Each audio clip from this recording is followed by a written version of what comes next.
is going out and there's a new world coming in. We, the black man, the brown man, the red man, the yellow man, all of the original people have been under the gravitational pull of a recent man who was made, listen, he was made to do exactly what he's doing. Why? Because there was an imperfection in the original man.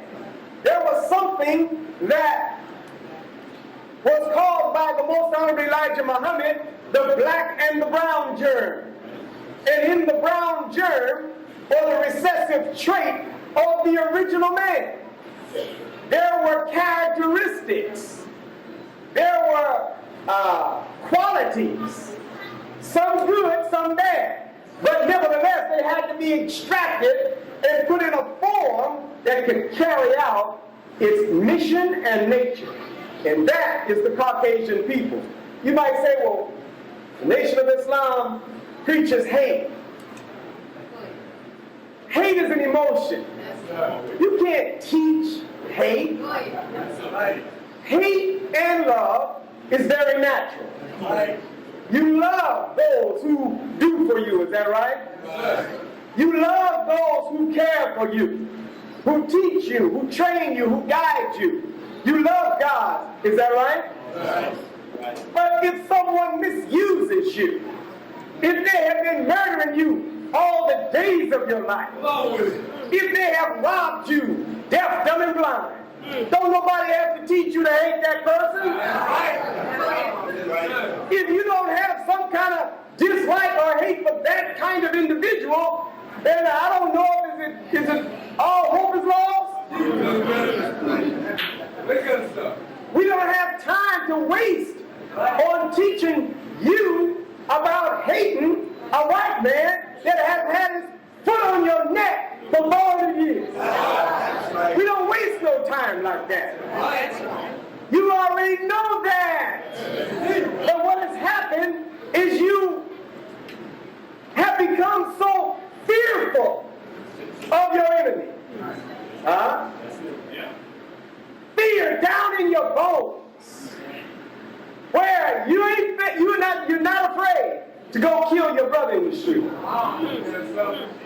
You're not afraid to bust in the dope house, rob everybody, and lay everybody down. Not afraid of that. Not afraid to do a drive-by. You're not afraid to serve your people poison in the form of drugs. You're not afraid of that. Not afraid of being a pimp or a hustler or a prostitute, male or female. Destroying yourself on a daily and consistent basis. You're not afraid of that. But what has happened is that they taught us to eat the wrong food. And the question is answered, what does that have to do with him being made afraid when he was a little boy? Because the wrong food will make you think a certain way. And it will put fear in you for your natural enemy. Now, God has chosen us to be his people. Believe it or not, the nigga on the corner, the one hanging out at the liquor store, the one selling dope, the woman selling herself, the man selling himself. Because that thing have flipped the script lately, you know. That's right. They got just as many men hoeing today as females. You ain't hearing me. But God chose us nevertheless, because he is able to see with the all-seeing eye. He can read our intentions to the point where he knows what you want to do and what you would do under certain circumstances. You are that vessel that needs to be purified. You are that element, like the Honorable Minister Louis Farrakhan said, you are like gold that needs to be purified. And now we are in the fire of affliction. The affliction of police shootings. The affliction of gang warfare. The affliction of not having a job. The affliction of being locked up or locked down in the penitentiary. These are all afflictions that we find ourselves in the furnace of affliction, the scripture says. But it's not designed to destroy you and me.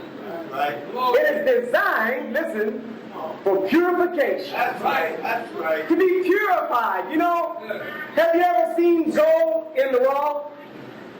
Gold in the raw? It don't look very pretty when you mine it out of the earth. It's not like the bling bling that you see as a finished product. Raw gold is muddy and cruddy. And it must go through a process. And that process is to be heated, to be melted or smelted. And as it is melted and smelted, the impurities come to the surface. And that is called dross. When the dross is removed from the gold, then that gold can be purified and made as a standard of value. And that is what Allah, God, has chosen you and me to be. A standard of value chosen by God for the whole world to see. Of people who were destroyed as nothing, to be lifted up by Allah's grace, to be the standard of value for the world. Brothers and sisters, are y'all ready? Yes, sir. Are you ready for Minister Tony Muhammad? Yes. Let's bring him on with a big round of applause. Our brother, the servant of the people, Minister Tony Muhammad, the Western Regional Minister.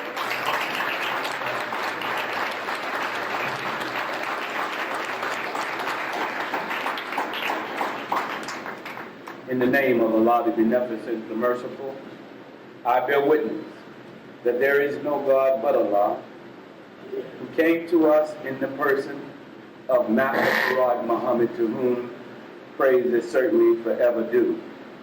We thank Almighty God, who is the creator of all things, to that one who is the revealer of all the great and sacred truth.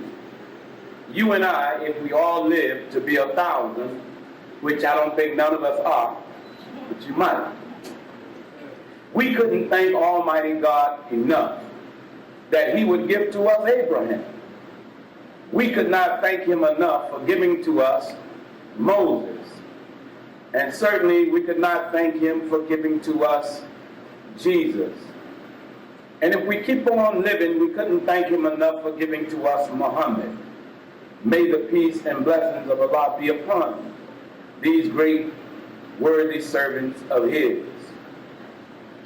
But I would also be remiss in my duty if I did not thank Almighty God Allah, that I believe when we begin to write our history, we will know that there were some great among us that we missed. Too often we always wait or allow our great leaders to die before we say, oops, they was all right. Or we wait till the white man makes a stamp, and then we say, okay, they was cool. Come on. I mean, they can make a stamp of Malcolm now because Malcolm ain't here to put no pressure on white folks. Right. But if Malcolm was living, Bush, the ADL Jews would be coming after Malcolm. Right. So a dead Malcolm is always comfortable for white folks. Right. You gonna wait on Farrakhan, huh? Come on. To die or be killed, and then 20 years later, he's gonna be written down in history as one of the greatest black leaders that lived, but you're gonna be old, but you're gonna think back that time and say, I ain't follow that man. Come on now. Y'all all right? Yes, sir. Well, I want to thank Almighty God over and over again for giving to us the most misunderstood black man ever to be born in the annals of history. A man that if you and I go back and re-examine what he did for black America, brown America, and red America, you would say God did send us one. Right. That man is that Georgia-born black man by the name of the most honorable Elijah Muhammad, the first black man to stand up against white oppression and call the white man to his face a devil. Right. And the white man didn't say he wasn't the devil. He never said he wasn't. Right. And the Honorable Elijah Muhammad taught on that night and day and told you who you were, because we were calling ourselves Negroes, niggas, color, shine, coons. But he told you, you are the original people of God. And you are the people of the book called the Bible, and you are written in it from Genesis to Revelation, and no religious scholar ever said to Elijah, you telling lies. If they could have proved he was a liar, they would have done so by now.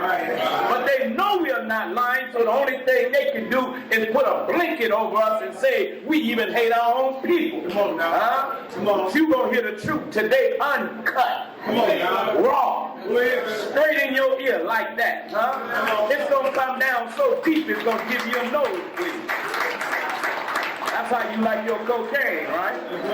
Raw, that when you hit it, you know it's good. That's the way truth is. When it hits your ear, it makes you feel good. And then when you examine and find out that it's really the truth, it makes you do good. Right. Y'all all right? Yes, sir. So I thank Allah for the most honorable Elijah Muhammad. And I thank him for the man that's in our midst today. One whom this government is definitely afraid of. One that the world is afraid of. Yes, Every time this man crisscrossed the country, no matter what arena he goes in, it's filled to capacity. right. Huh? A man that this government is saying hate Jews, or a man that they saying is homophobic, or a man that they said is a hater of most people, but here's a man that made a call and 2 million men came to Washington, D.C. 10 years ago. And now on the heels of the 10th anniversary of the Million Man March, we are expecting between 7 and 10 million to come back in their face. So are you mad? You're going to have to come to grips with the God of Farrakhan. Right. Go ahead. Which is your God. Ain't but one God. Don't let white folks fool you. So I'm a representative of the Honorable Minister Louis Farrakhan, and thankful that you would take time out of your schedule as we greet you in the greeting words of peace. Assalamu alaikum. Brothers and sisters, how y'all feeling today? Praise be to Allah. Brothers and sisters, on behalf of the Honorable Minister Louis Farrakhan, of whom I spoke to this week several times, I would like to, from him, give to you, the Muslims, he wanted me to personally thank those of us who fasted and prayed for his wife. She was very critically ill. And I made him to know that, of course, the MGT fasted a day, but the Western region fasted for 3 days. And on the second day of our fast, Mother Khadijah was released from the hospital.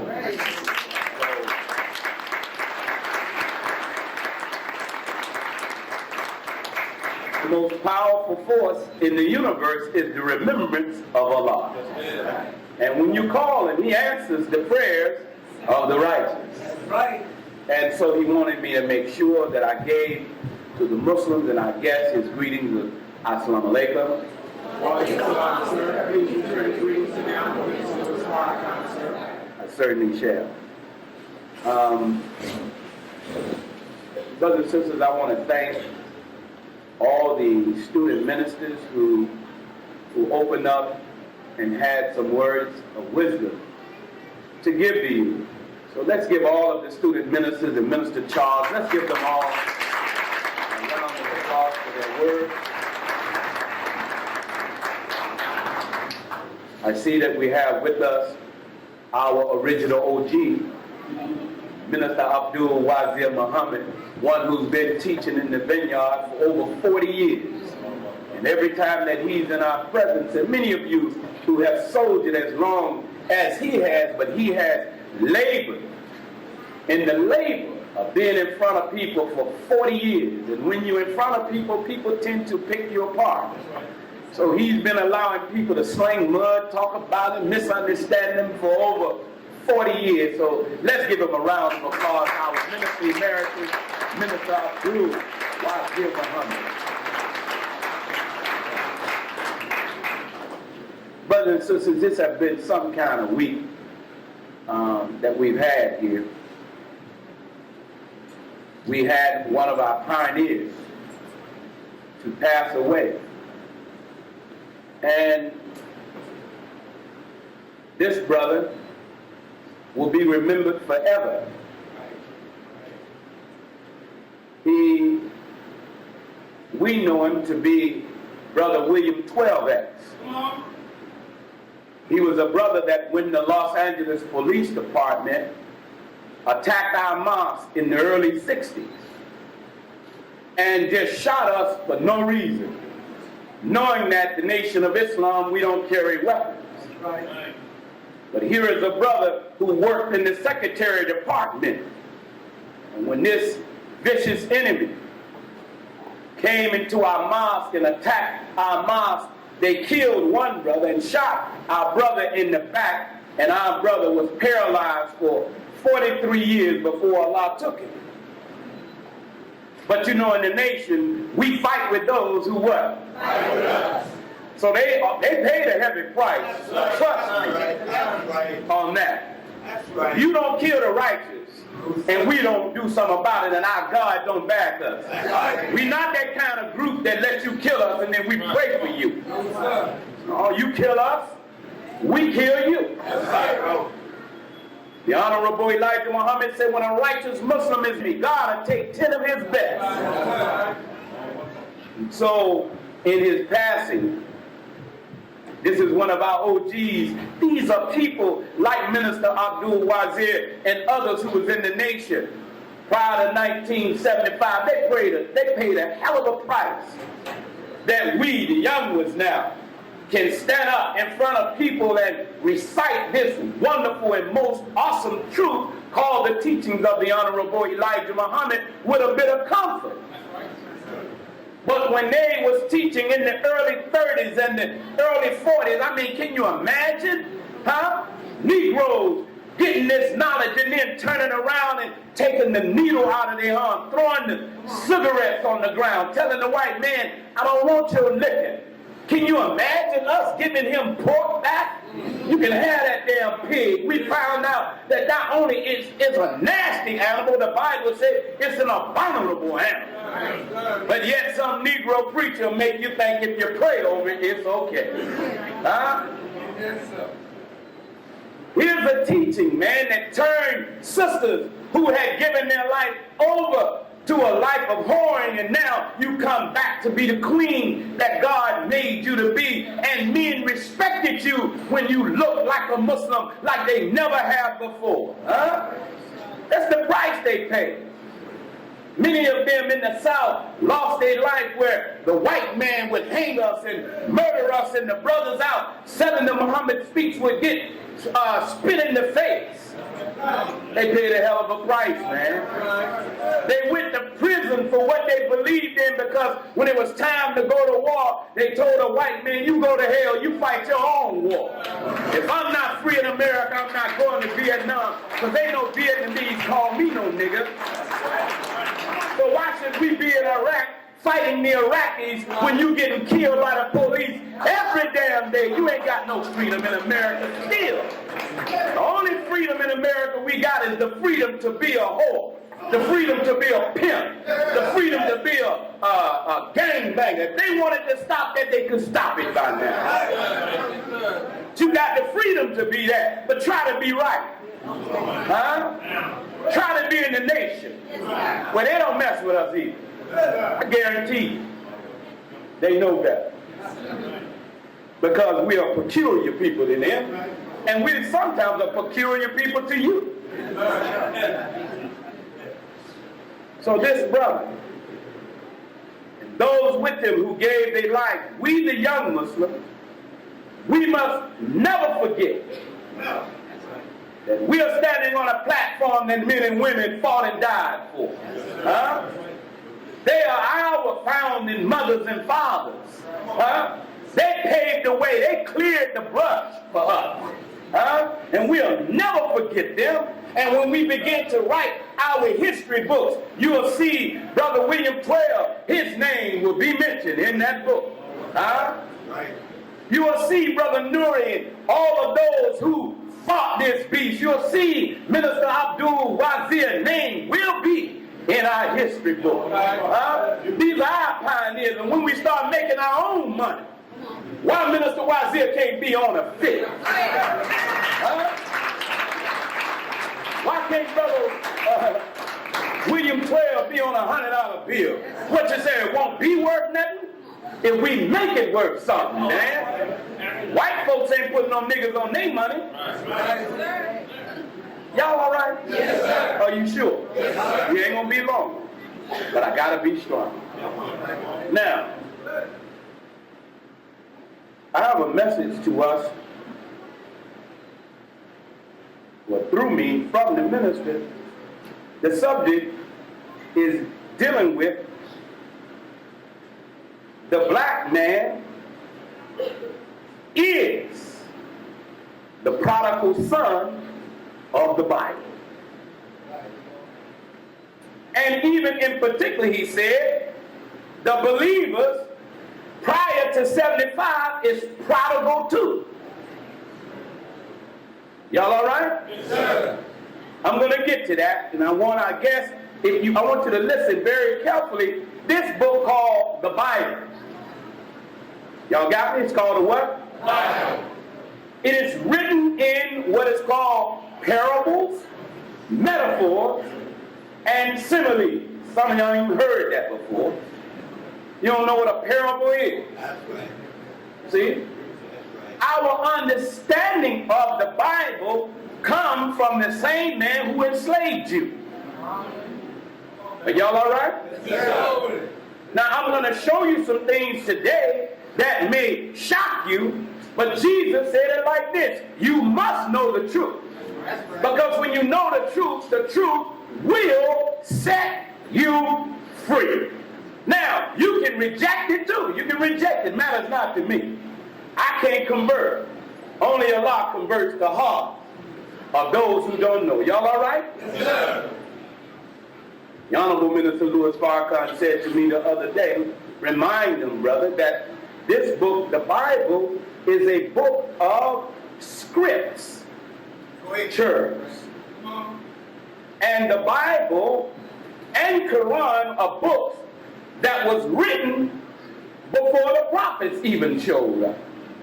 They were pre-written to be given to the prophets because the Bible is a book of prophecies. Prophecies mean at the time that the prophets had it, it was not the fulfillment of the prophecies in it.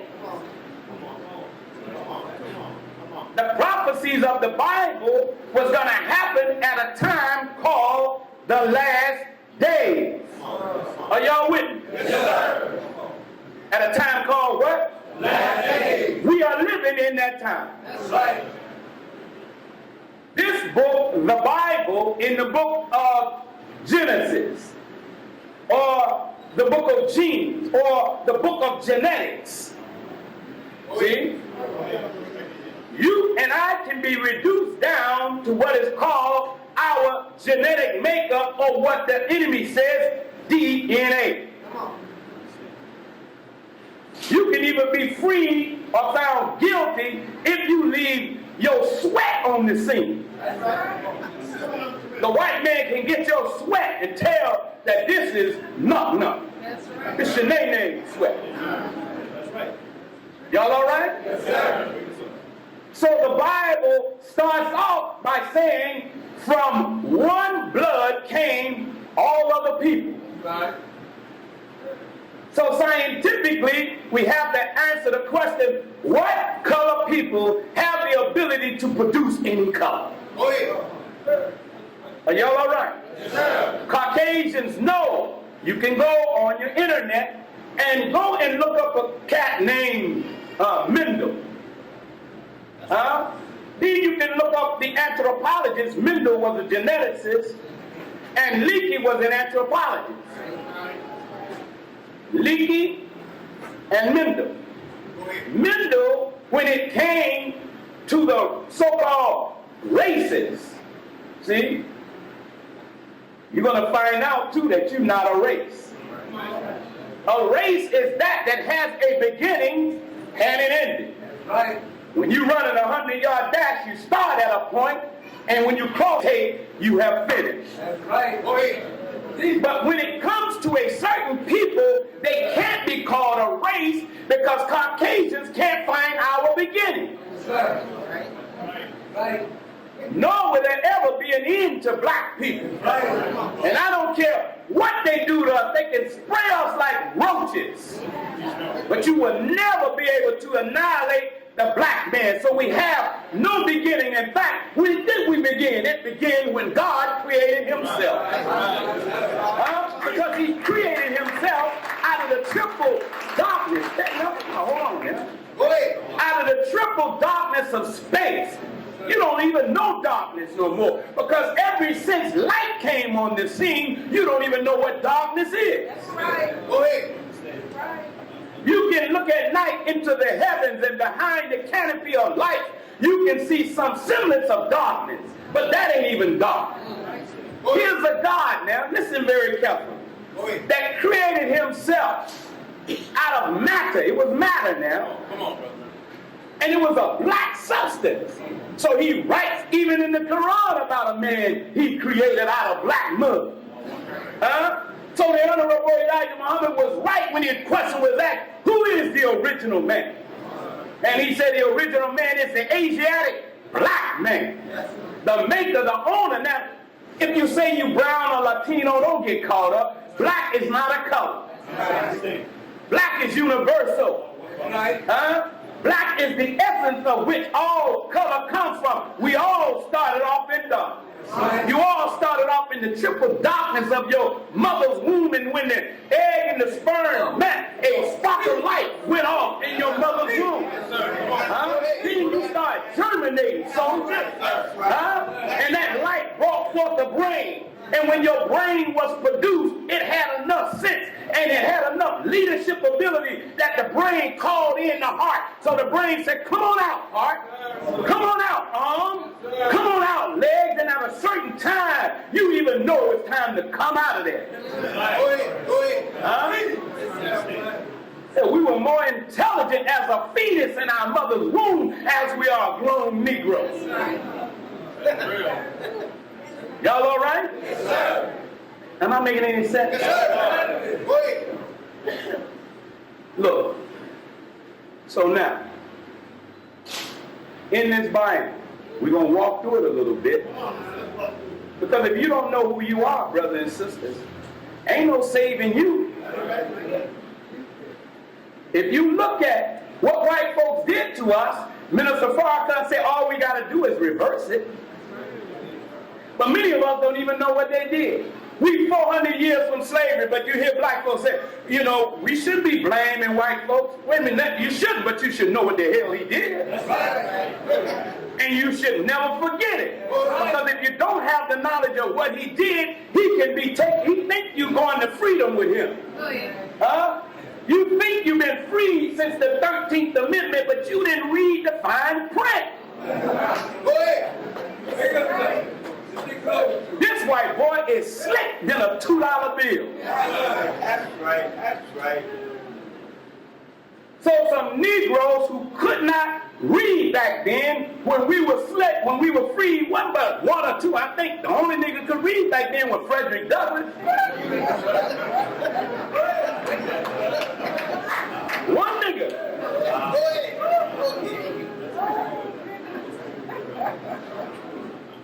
So, when old ugly Abraham Lincoln, he didn't say we were free. They never used that word. They used the word emancipate. And they called it the Emancipation Proclamation. proclamation. So some niggas skipping around, we being emancipated to proclamate it.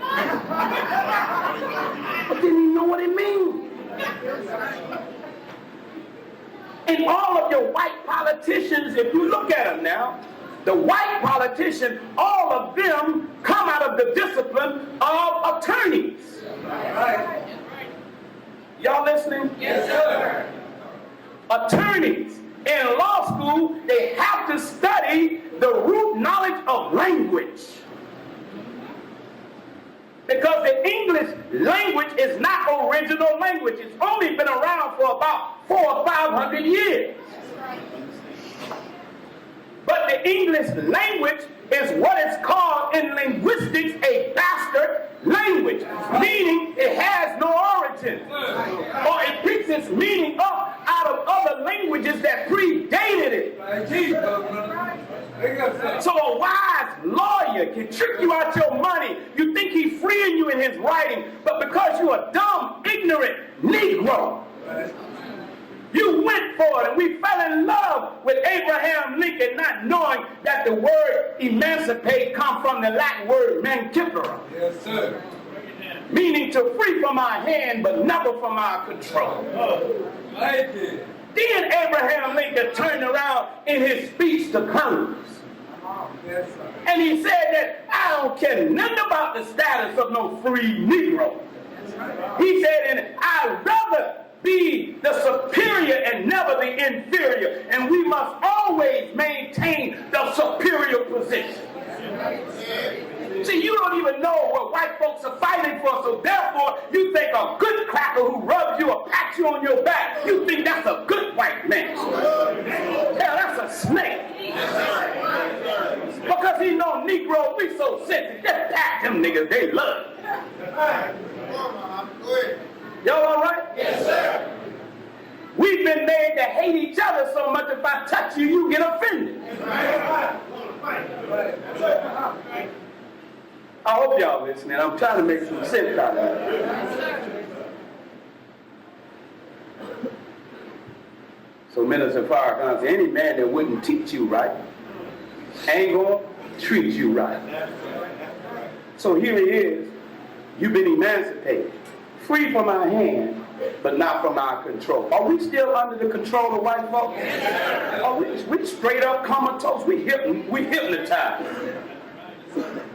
He can get us to do anything he want to do. Nigga, pull down your pants. Nigga, pull up your pants. Nigga, wear blue. Nigga, wear red. Nigga, go kill that nigga. Nigga, you do everything to everybody but him. Niggas, it's 1 o'clock. Next week we're going to change. Set your clock back. You set your damn clock back. Nigga, sit up. Nigga, sit down. Huh? When you're riding in the hood, you all banging and leaning. You get up in Beverly Hills, your butt sitting. I'm one of them cussing preachers. I'm sorry, y'all. Minister Wazir is working on me. Now, let's walk through the book.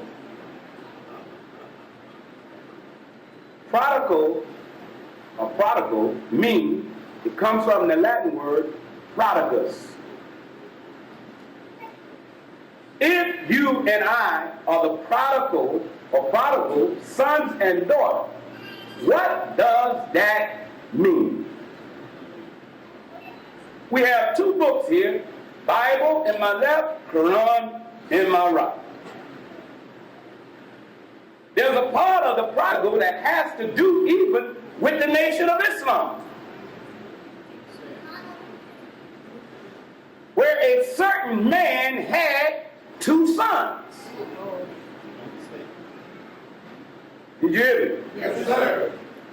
Here, a certain man had 2 sons, and what he was teaching those 2 sons, as long as those sons was following that teaching, they didn't suffer.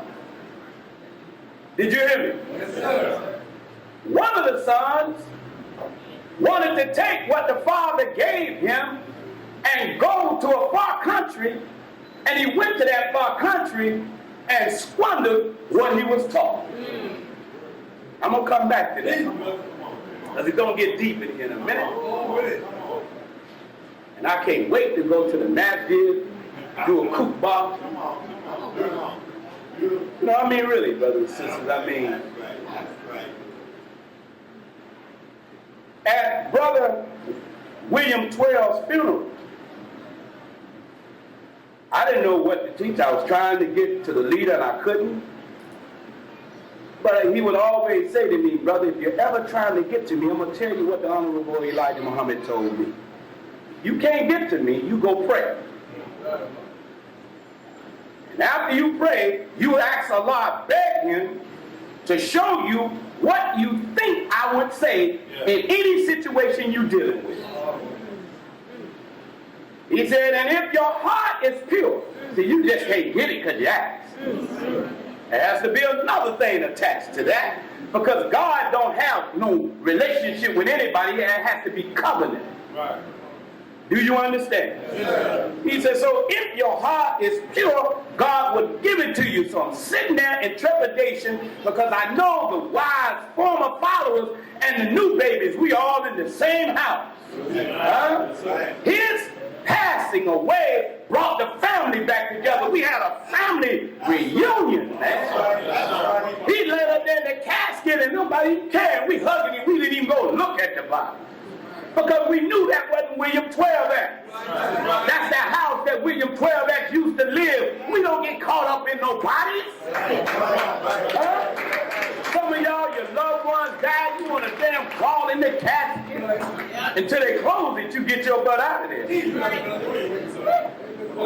You didn't cry when they were living with you in this wicked world. And the tear really ain't for the dead, it's for you.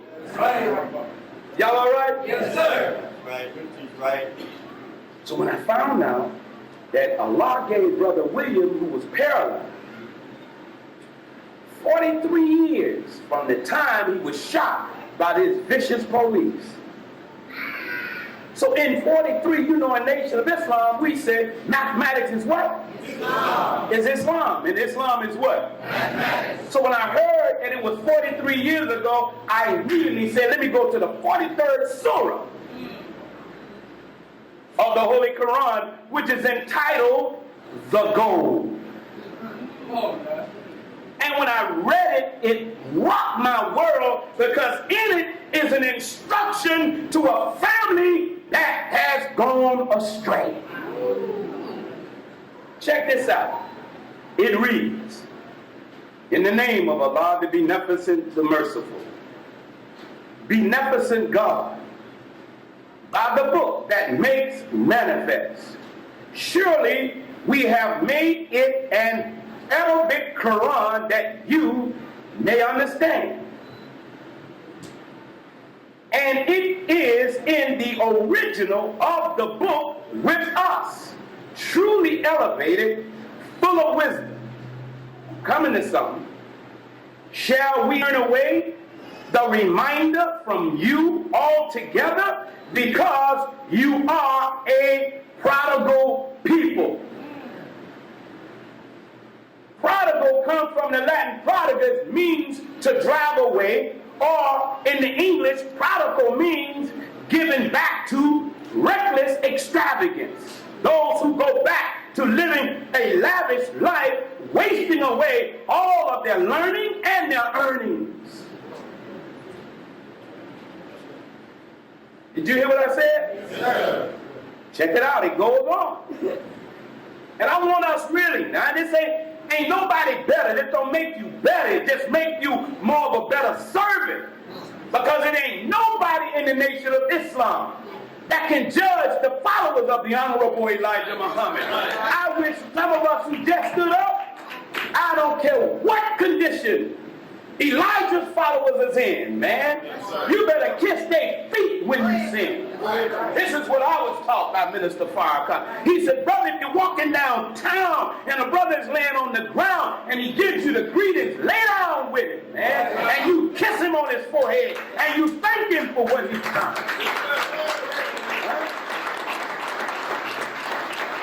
He said, brother, my father's followers was misled and misunderstood because we didn't study as we should have. Negroes would come and, act like what the Honorable Elijah Muhammad gave us something was wrong with that. Come on now. And then you ask him, what the hell you got now? Since you went to something better. Before you left, we had schools, damn it. We had ships rolling the sea. We had airplanes and 18-wheelers on the streets. We had your supermarket. We had your dry cleaners, man. We were self-sufficient. We had farms in Michigan, farms in Georgia, farms in Indiana. Where's all the since you went to something better?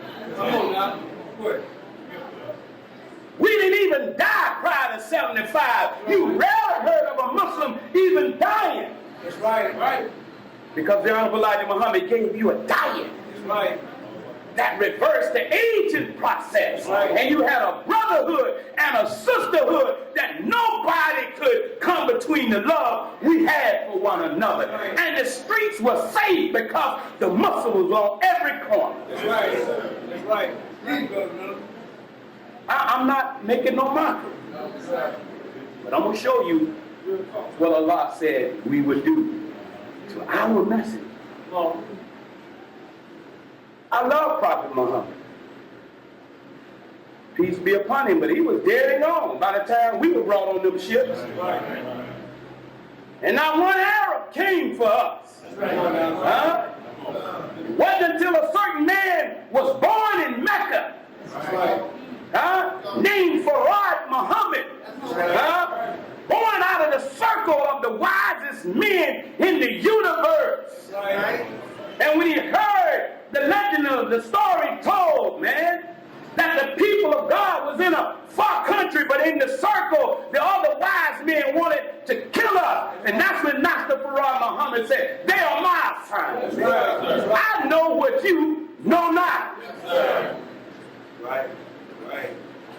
You can say what you want. That man came 9,000 miles, brothers and sisters. Yes, check it out now. He only taught Elijah for 3.5 years and left. Right. That's right. And it's written in the book of Matthew that the Son of Man would be in the heart of the earth for 3.5 years. Right. And America is the heartbeat of the world now. Right. Y'all all right? Yes, sir. Okay. Took my glasses off because I was some ugly faces out there. So I took my glasses off so I can't be blurred now, sir. Some people be sitting out there intending to mess you up, man.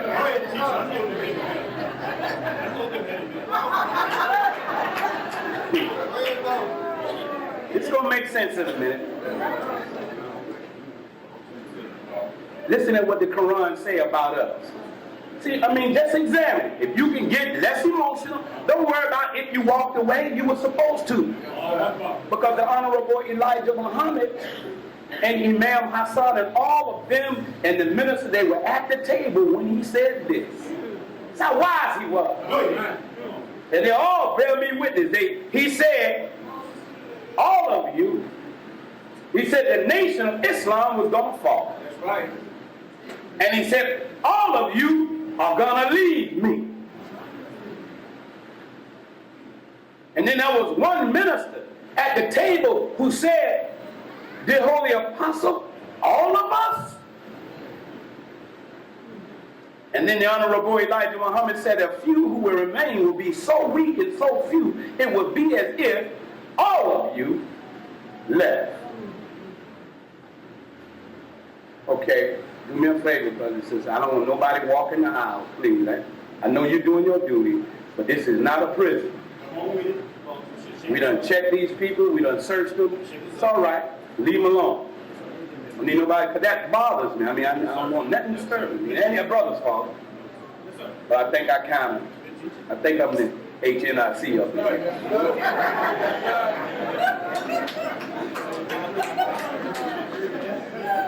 I'm trying to, this is heavy. Because I don't want to lose nobody.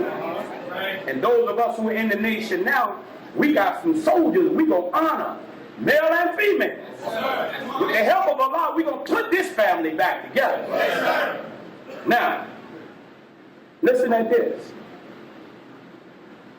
How many prophets did we send among the ancients? And no prophet came to them, but they mocked him. Why did they mock the Honorable Elijah Muhammad after he was gone? Why didn't you do it when he was among you? See, that's some punk stuff to me. That's right. That's right. When he was among you, giving you instructions, see, because no prophet, nobody came to us, and we were and still is the fulfillment of Scripture. Because the Holy Quran, it is written in it that some of its verses are allegorical and some is decisive. But most people lean toward the allegorical, but you got to have a pure heart to even know the book. Yes, sir. What he taught us was wrong. They started mocking him. We threw away the headpieces and the dresses, and we threw away our FOI uniform, and you ain't had no damn respect since you did that. These brothers and sisters in the street ain't scared of you all wrapped up. You see? With an enemy who's trying to make and show that those in the East are these terrorists. That's why the Honorable Elijah Muhammad had given us a different dress code, because he knew this time was coming.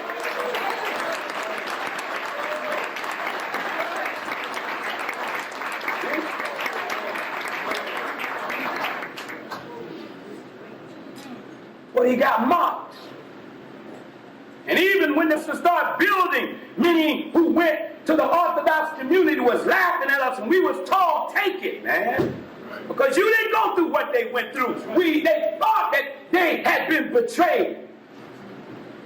The Honorable Elijah Muhammad never betrayed us. Right.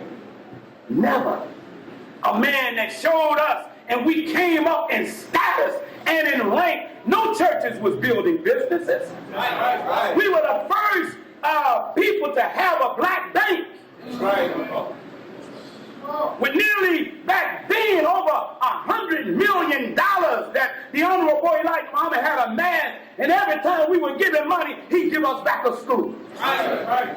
We were building a hospital, brothers and sisters, because he knew this damn day was coming. Right.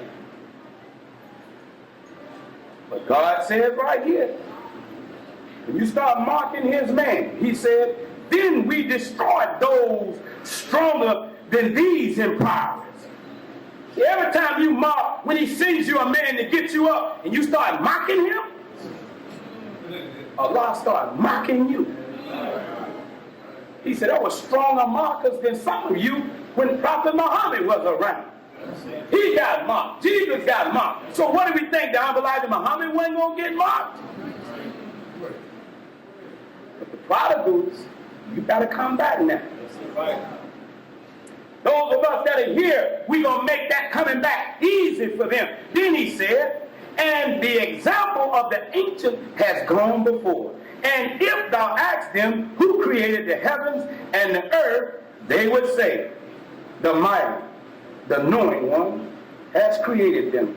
When I told the minister this is what I read at the brother's funeral, he stood up on the phone. He stood up out of his seat and started clapping his hands. He said, brother, that is exactly what I would have said, brother. And all praise to you. I'm not trying to make nothing of myself, brother. I don't need none of you getting spooky. Because tomorrow I'll disappoint you.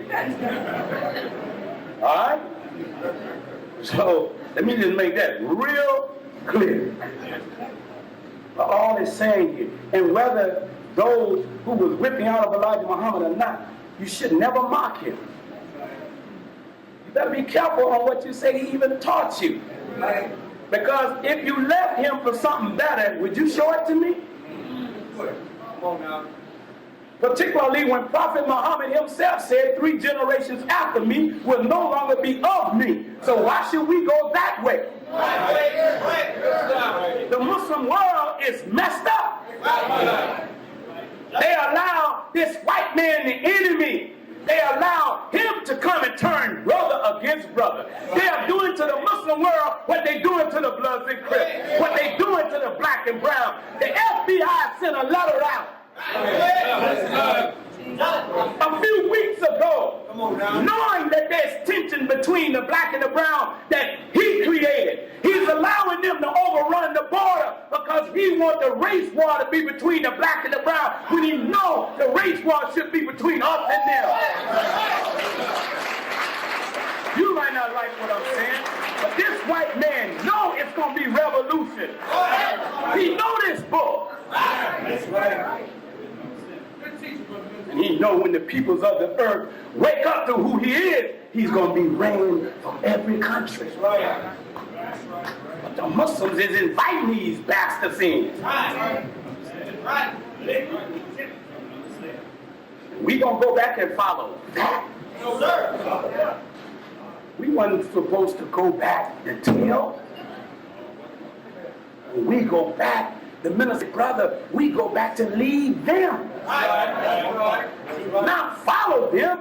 Yeah, they can teach us a little Arabic, how to do the prayer correctly. But they can't teach you how to be no black man and woman. Your original self. And if you don't get to know yourself, you're going to find yourself acting Arab.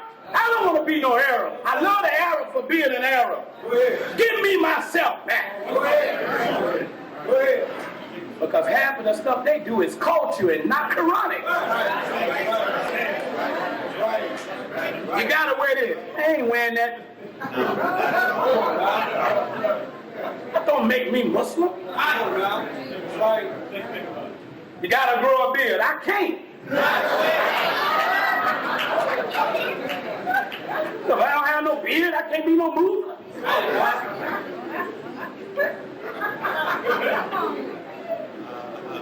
I don't walk around with no beads in my head. That's for dumb people who can't remember how many prayers they've done. I'm not, let me stop. Y'all all right, family? Yes, sir. To the Christian family, check this out. We're going to go to the book of Deuteronomy. The book of what? Deuteronomy. We're going to go to the 18th chapter, verses 15 and 18.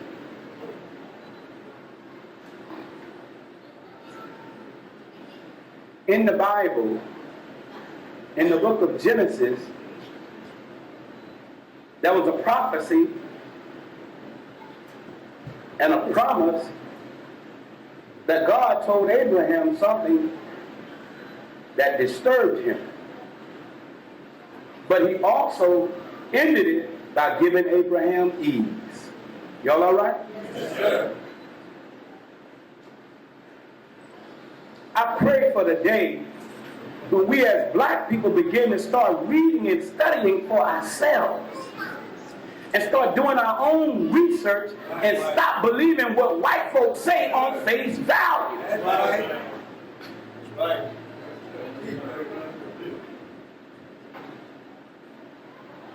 Because when the church wake up, and I hang out with the preachers now.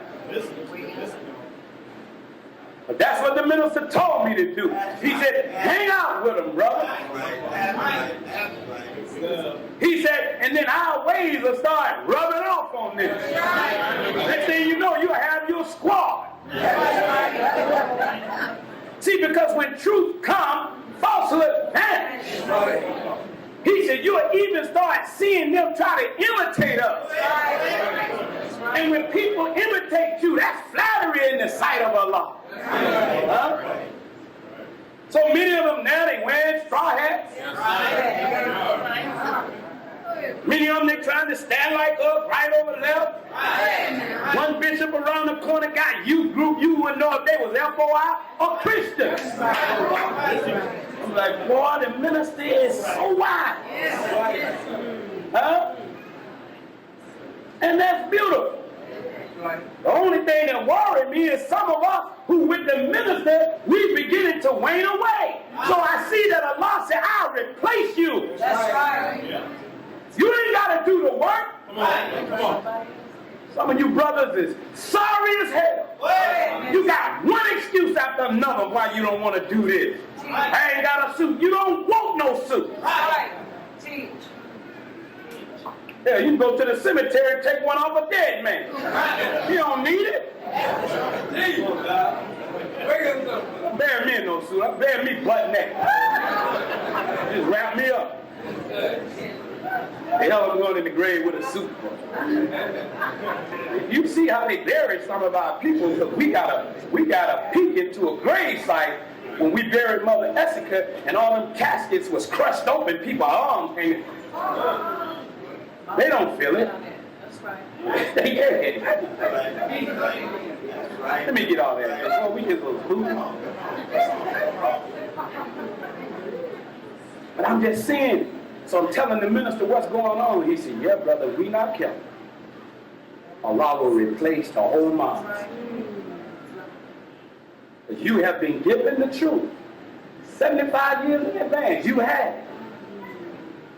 But we don't want to do nothing with it. You know why? Because we have not gotten to the level where I got absolute faith in what I know in this teaching. And you look at what you got and you look at the world, you can never compare Allah's promise to what Satan is doing out there in that world. Because you're going to get all of it if we just be patient and keep working. So FOI, better get right. If you watch, Allah is raising up another people. Our brown brothers now want to know more about the teaching. So when we support it, and some of you hate the brown man. Why? Now, you're even killing. Now, I'll have an understanding if you got a real motive. Yes. Now, if you tell me, I hate them because they're killing us, and that's why I kill them. Oh, really? Then when you gonna start killing the white man? You don't even want to entertain that thought, see? Our kill, they taking our jobs. What job? You don't want to work? We can't even get you to sell a pie of paper. You won't even propagate your faith. It's real. You either. So they should take it from you. Because it's called the law of use. If you don't use a thing, you lose it. So you're standing around on the corner holding your Johnson all day. That's the only thing you take pride in, and you misfiring with that. Making babies but won't be a real father. And your son grow up hating you. The Bible is written that the borders of the Babylon in the last day will be overrun. Because this used to be theirs. And now they got a mayor who's a Mexican, but you better know something about his history. See? You don't know how God works. Villaraigosa. Go ahead. So the minister said, brother, what you did by taking the believers over to East LA with his name on all of the cars, he said, I like that. He said, let me tell you what you did. He said, you did what Sir John Hawkins did. Sir John Hawkins, go look his name up. Sir John Hawkins. That is the cracker who was sent by the Queen to go into Africa and steal our parents. But he could not go flying the British flag. He had to go flying that which we could recognize, and if we seen him flying it, it did something to us. So Sir John Hawkins, the first set of slaves that were brought here was in the year 1555. Don't let that crack it. That's not true. It took from 1555 to 1619 to make you a slave. They beat the hell out of you until you capitulated. But look, he came on a ship named Jesus. That was the ship's name. flying the star and crescent flag. He said, so when Sir John Hawkins came like that, and the black man, warrior, standing on the shores, seeing this ship coming, when they saw the name Jesus and the flag, it opened our heart up to who was on the boat. He said, so when you all rode from South Central over to East LA, and the Mexicans saw you and they saw y'all with their man name on your car, that opened their hearts up to you. You might not like it, but the government of America is trying to get us to fight. And damn it, I'm going to do all I can to ride up on you and shoot you. That's why we check you coming through that door. Everybody that come among us get put in check. You see somebody riding in your hood, stop it, get out.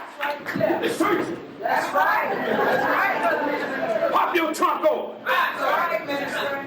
Look up under their seat. And you see weapons, you knew they meant you harm. That's right. That's right. Let me stop training you. That's right. Y'all all right? Yes, sir. Man, I got so much. So the minister said, now, brother, their hearts are open. My phone been ringing off the hook. Father Boyle want to sit down with me. Huh? Blinky Rodriguez want to sit down with me. The 18th Street sent a message in to us, wanting to know more, because when they saw Brother Dwayne and some of our Latino family walking with us, it rocked them. Because they was told by the white man that the nation hate Mexicans. Oh, what a wise man this Elijah was and is. Look. So on the phone with Father Boyle and some of them, I said, no, sir, brother. You all, like us, are of the original family, and we are both two oppressed people. Right. So why should two oppressed people be fighting each other? We should be fighting the one who oppressed us and whoever sent that damn letter out. You always should kick the instigator's butt. That's right. We got to stop. Some of us in here, you may know a brother or a sister, they mad at each other, but here you are the hypocrite instigator. You call her, yeah, I ain't like that helper either. She already mad at her, but you building her up to be more mad. You building the brother up to be more mad. See, that's the one that should get their butt kicked.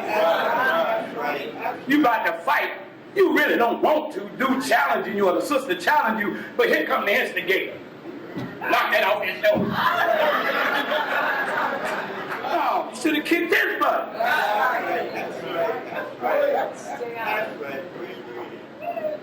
Everywhere we go, black people want to, but since that letter went out, first of all, you believe it. Now we want to go and attack Mexicans, but you won't even attack the white man. See, you ain't even practicing equality. You ain't even jesting how you doing nothing. So, brothers and sisters, this thing is wonderful. So, with the help of Allah, we're going into East LA to start a mosque. Yes, that's right. You might not like it. I don't care what you don't like. And all of our brothers and sisters from that persuasion. And the minister said it should be an all Spanish-speaking mosque. That's right. Then came no black dudes go in there with English starting there.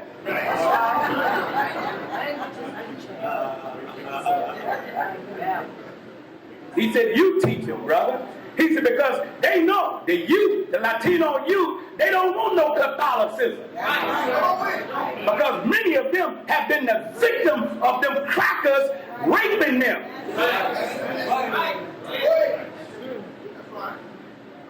And I'm going to show you where it was also the Catholic Church conspiring with the Jews that gave birth to the Hamitic curse, which is a lie. Let's walk. Look, the minister said anytime a people goes into bondage, God always raised from up out of that people a messenger. Right. I'm going to say that again. Whenever a people is oppressed, some wonderful woman's womb is going to produce a savior. God told Abraham that his seed was going to go into a strange land amongst some strange people for how many years? 100 years. He said, but after that time, Abraham, I'm coming. Whoa. Wait a minute, God. What? After that 400-year time that they were served, I'm coming. He didn't say he was going to send nobody. He said he was going to come himself first. Right. Doing what? I'm coming to seeking to save that which is what? Lost. He said, and when I find them, I am going to raise one from among them. That's right. This is deep, y'all. That's right. See, this shouldn't be too unbelievable from the Christian because you say Jesus is God. Right. If you're saying Jesus is God, is what you're saying is God showed up in the person of Jesus. Right. So God has already proven to you that he can put himself inside of a body if he chooses. He can put on a body like a man put on a suit. Hell, he created this body. And he said, it is the best of my creation. Created out of black mud, he said, fashioned in the shape. Then he said, I breathed into that man, meaning I put myself in the form. And I said, damn, I like this, man. Black, oh man, I like this body. Come on. Y'all so spooky. So in Deuteronomy, there's a section called a promised prophet. The Lord thy God will raise up unto thee a prophet from the midst of thee of thy brethren, like unto me. And unto him ye shall hearken. This is Moses talking now, because the book of Deuteronomy is Moses talking. Right. Now, if Moses and the children of Israel, if they was the finality of the prophecy, then why is Moses prophesying of another promised prophet? Right. He said, but he's going to be like unto me. You may say, that's Prophet Muhammad. No, it's not. Right.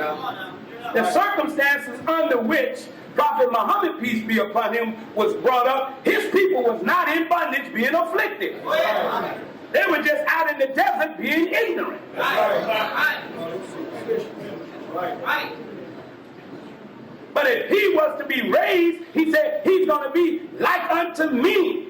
Come on now. And Moses was in Pharaoh's house. See? Prophet Muhammad people was in their own land. Right. Right. The children of Israel was in a strange land, among some strange people. And 400 years ago, white folks was strange. And they still is when you get close up on them crackers. Y'all all right? Yes, sir. Why you so hard on white people? I don't know. Yes, I do. They've been hard on us. You start hitting them, they start seeing how this feels.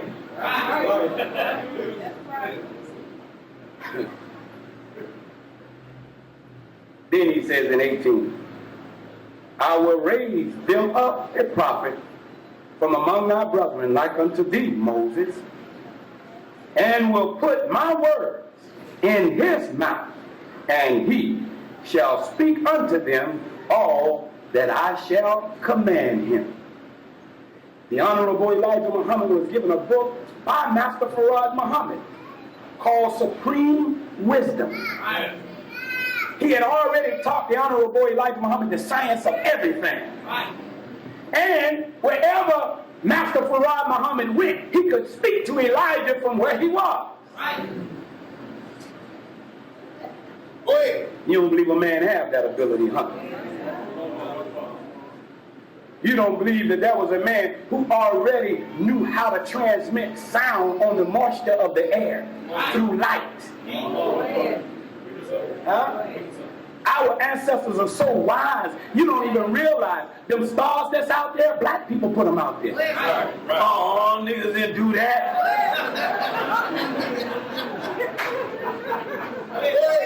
Read your Quran. Allah had help. He said, and we, was this we? And we adorn the Lord heaven with stars. And we raised the mountains. Huh? He said, we brought rain from the cloud, hitting the dead earth, growing up out of a dead earth, flowers and herbs and food. And we. You don't know your history. You've been raped and robbed. You've been hook-weak and bamboozled. And you're laying off in a dead church, not being woke up, you're being put to sleep. All you want to do is hear a choir sing. And a preacher talking and people speaking in tongues, but yet telling you that somebody sitting there acting like they translating that mess. But then you have to tolerate it. Trust me, God. Sister, bless her heart, she was sincere, wanted to touch my feet. I was so embarrassed yesterday. Start speaking in tongues, I'm like, oh.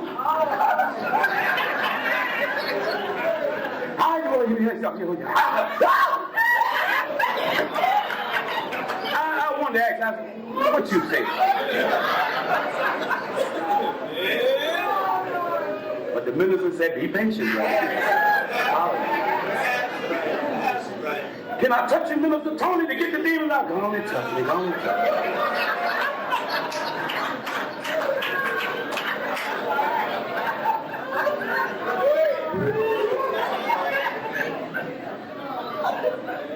Our people saw. But you know what? They were sincere. They didn't mean me no harm. They didn't want no harm coming because they know. And they were saying, everybody that stand up today is in trouble. Because in many religious circles, I'm being talked against in LA. And the minister said, brother, you are the #1 target in that city, so I'm coming soon.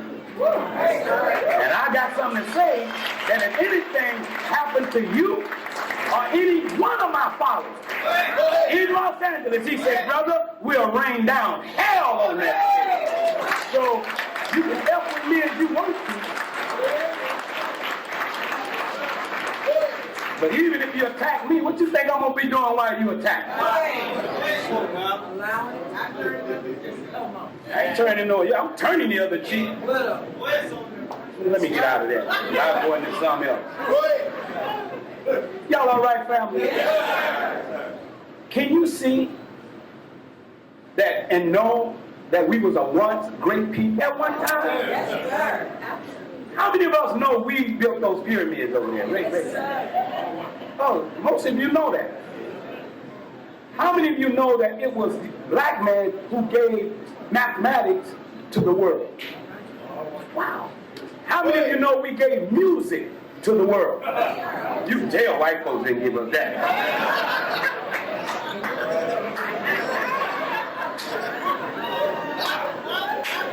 They can't get it. They have to take what we do naturally and put it in notes. Then they can follow it. They have to take a foot, put it there, put your left foot here.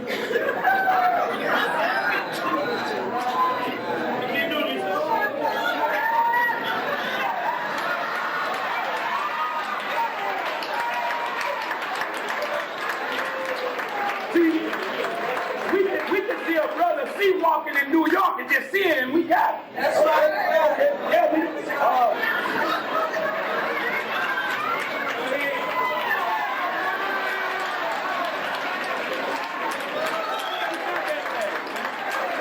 come on now. Y'all didn't know the Muslim had some rhythm, huh?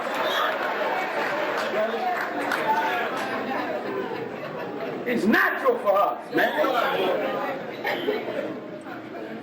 Now, we're going to go to the book of Luke.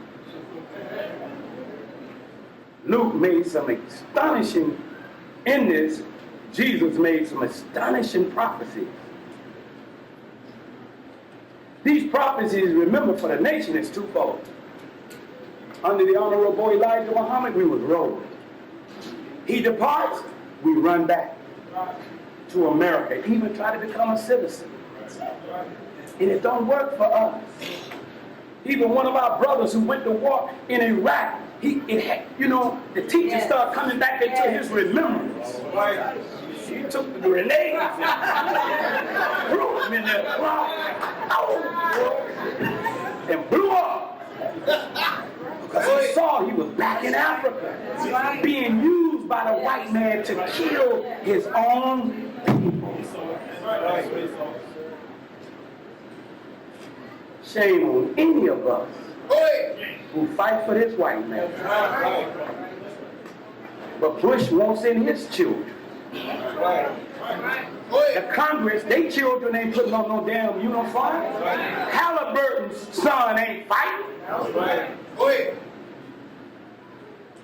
So I saw a documentary on CNN where these 10 white boys ran to Canada after coming back from Iraq.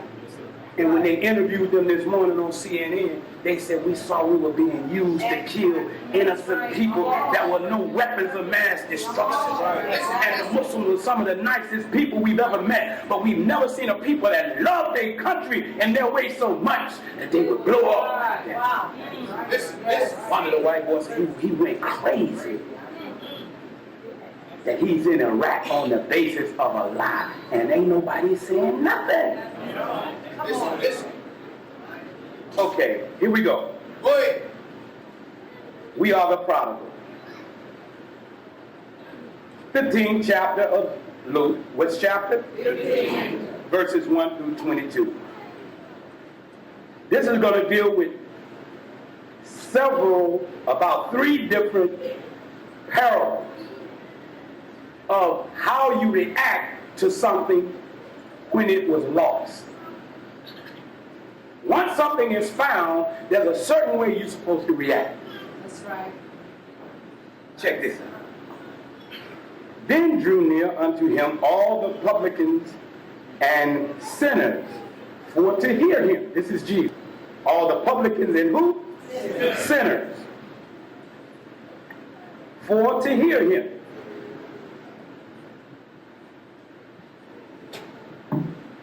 And the Pharisees, and the who? Pharisees. Who? Pharisees. The word Pharisees can be synonymous to what modern day word? Government. Yes. Go ahead. The Pharisees was the government. It was a branch of government back during the Roman Empire, like the Congress is, or the Senate. And the who? Pharisees. Or you could say, and the Congress. And the Senate. Yes. See? It says, they drew near unto him all the publicans and sinners for to hear him. And the Pharisees and the scribes. And the who? Okay, a black person, ignorant, hearing the word scribe, don't know what the hell a scribe is. Right. The word scribe today can be synonymous to what discipline? A journalist, reporter, the news, lying CNN, the lie that ABC, CBS, and nigger NBC. They are lies. See, the scribes are those who write, like the Lost Times. See?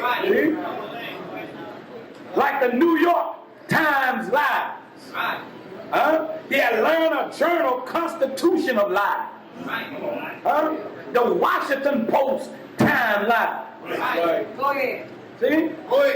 Look now, and the Pharisees, government, and the media murmur, saying, this man receiveth sinners and he's eating with them. Who do Farrakhan hang out with? The Nation of Islam is full of ex-thugs, ex-murderers, ex-gang members. We are told, brother, go on Figueroa. You don't see us in Hollywood. You see us in Watts. You see us in the jungle. You see us over in Venice. You see us hanging out with the people that the average Negro won't hang out with. I guarantee you Blake don't hang out there. Reverend Price don't hang out there. There's a couple of preachers, they just now learning how to walk in there. They walking in with us, and they get a little rock because they can't handle the brother because they think they holy. So the couple of preachers that I'm training, when we go into the jungles, they be scared to get out the car. It's all right, brother, get on now, act like us.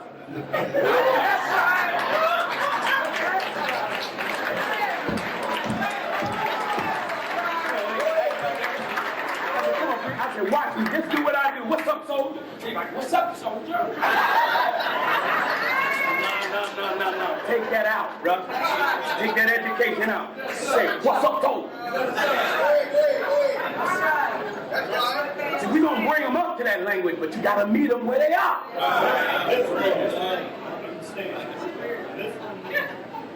And they looking around all scared. I said, stop looking nervous. These niggas can read you.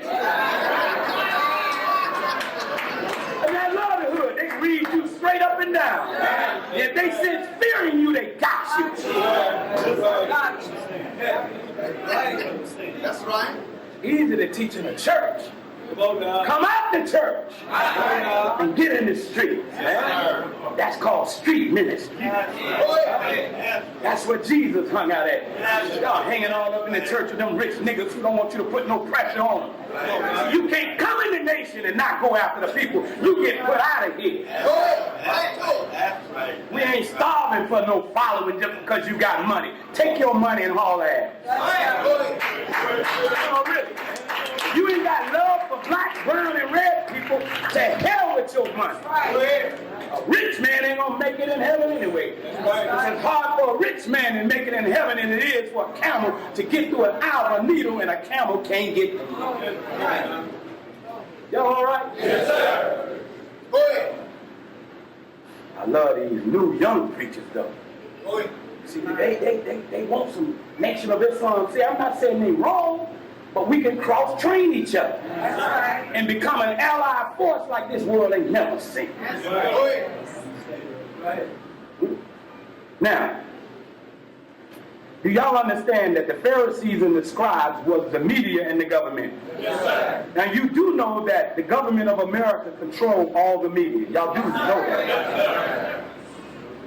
Do you know that before anything is put on CNN, that the government streamlines it and gives them what they want them to put to the American people? This is why they don't want, what's the Muslim channel? Al Jazeera? That's why they don't want you to watch that. Because when you hear them tell it, they're telling it from a different angle. They lying. See, they have you thinking all the Iraqis are happy that they got democracy. Listen. They don't love this. You see that boy in Afghanistan done start moonwalking. Because the people is rising up against him. So he's over here asking, what the hell do I do next?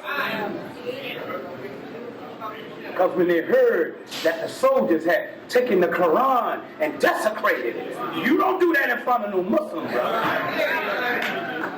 I'm telling any of you that are Christian, if you ever seen a Muslim with his Quran and you took it and throw it on the ground, he'll bite your he'll bite your face off, brother. He ain't no minister. Good enough for you, though. Look, let me go on and get through this. Boy, these cussing. I'm fasting and still cussing. Now, see, they always get angry when God raises a man and he falls in love with the poor. Jesus got in trouble for speaking up for the poor and the downtrodden. Even the black intellectuals got a problem with the minister because he tried to force them to take their intellectual knowledge and bring it back home. And so he spanks them for not doing that. And you heard him if you was listening to the Steve Harvey show. One thing I love about that brother, man, that brother is conscious enough. He gave the minister 45 minutes that made LA stand still. And he told Steve Harvey, he said, brother, they are going after every male DJ or conscious DJ across the country. This past month, all of them lost their job. Listen.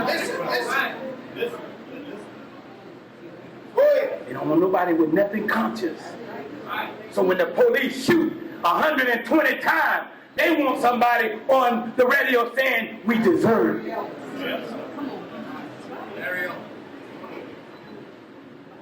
I'm going to tell y'all this. I got to say this. Yes, sir. I know the FBI agent is in here. But you probably die of a heart attack before you make a report.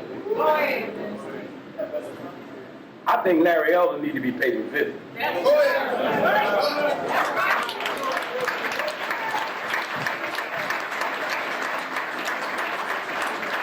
I'm going to leave it at that. Go ahead.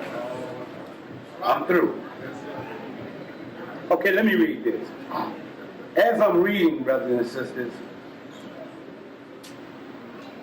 compare what I'm about to read to our plight since we've been in America. Listen.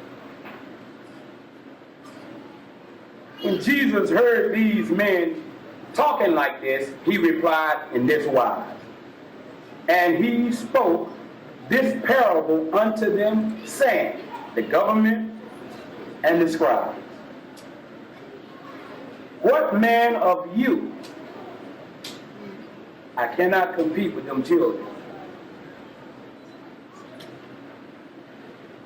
Who's up there with them children? Who's up there with the children?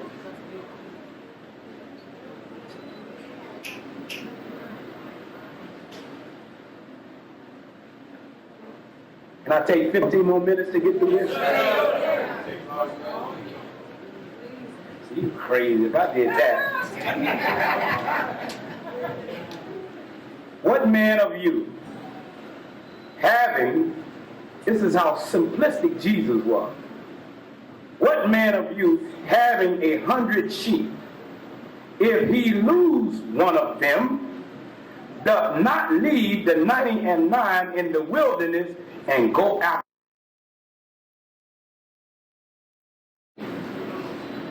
Did we get lost from Africa? Yes, sir. Did we get lost from Africa? Yes, sir.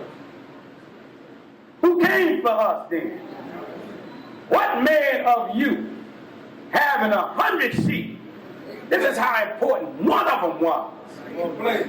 And so Master Farah Muhammad told the Honorable Elijah Muhammad, I'll walk up a mountain 40 miles high eating rattlesnakes just to teach one black man. That's what he said. That's right. Huh? Yes, sir. And if you are a Muslim in the nation, that's how you're supposed to be working every day. Getting up out of your bed, praying to Allah, going to the mirror saying, this is a good day to die. Save our people. Every black man and woman, brown man and woman, red man and woman you see, you should be trying to share this knowledge with them. Or get them to a meeting where the knowledge can be shared with them. Some of us go a whole day and don't even invite ourselves. Go ahead. Go ahead, minister. Go ahead. What man of you having 100 sheep, if you lose one of them, does not leave the 99 in the wilderness and go after that which is lost until he find it? Check this out. And when he have found it, he laid it on his shoulder. Yes. See? He's so glad when he left the 99 sheep, he found that one and he laid it on his shoulder and started rejoicing. There's a dude that was lost. Man, when a brother who was a killer of his own people, when a gangbanger, when a blood crip joined the nation, we supposed to grab the brother and grip the man and be joyous over Allah helping us to find that which was lost and bringing it back now. That's right. See, huh? That's right. Or a sister who was out there whoring and trying to drop it like it's hot. Go ahead. Or a sister listening to the whisper song. And when I went out to one of them high schools, these high schools damnable now. And I walked on the yard in one of the little foyer areas on the yard. One of the little brothers over there playing their music, and girls over there popping their butt for it. And the brother just hitting them in the ass. I wanted to choke their necks, man. And hers too. Because you think you gotta be a whore to get the attention of a nigga. I'm talking about Muslim children. Some of you junior MGT. At school acting like a whore. Mama's even quiet. Won't even say that. Let them go dress any kind of way because everybody else is dressed that way. I'd rather you suffer mockery and ridicule to be showing your titties and your ass to them little no good niggas that you.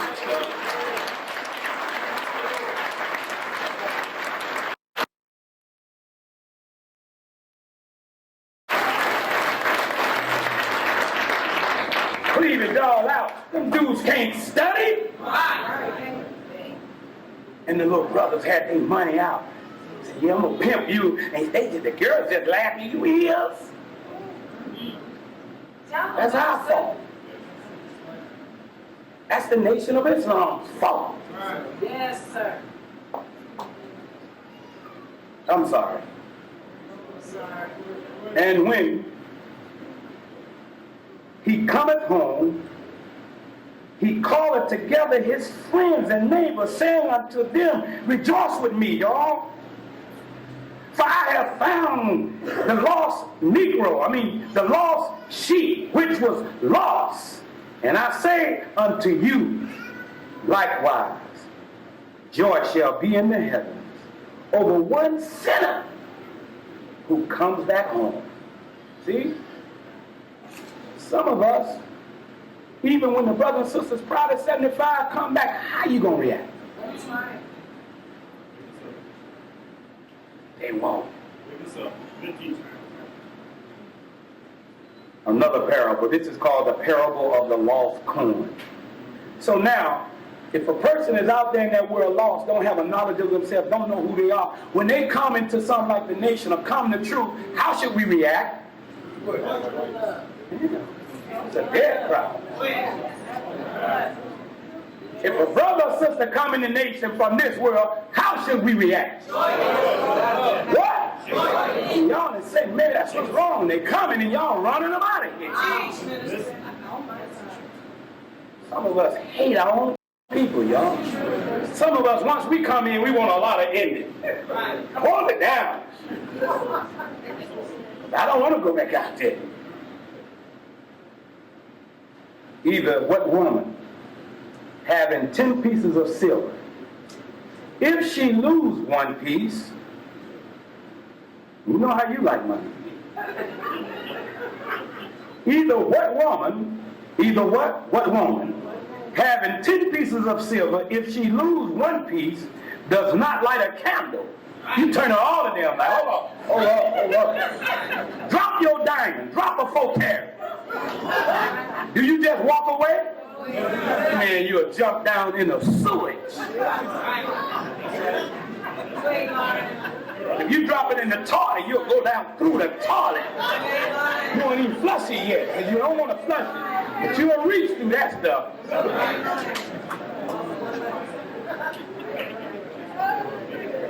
To get that diamond. It can fall in horse doo-doo. You'll look around and see who's up there.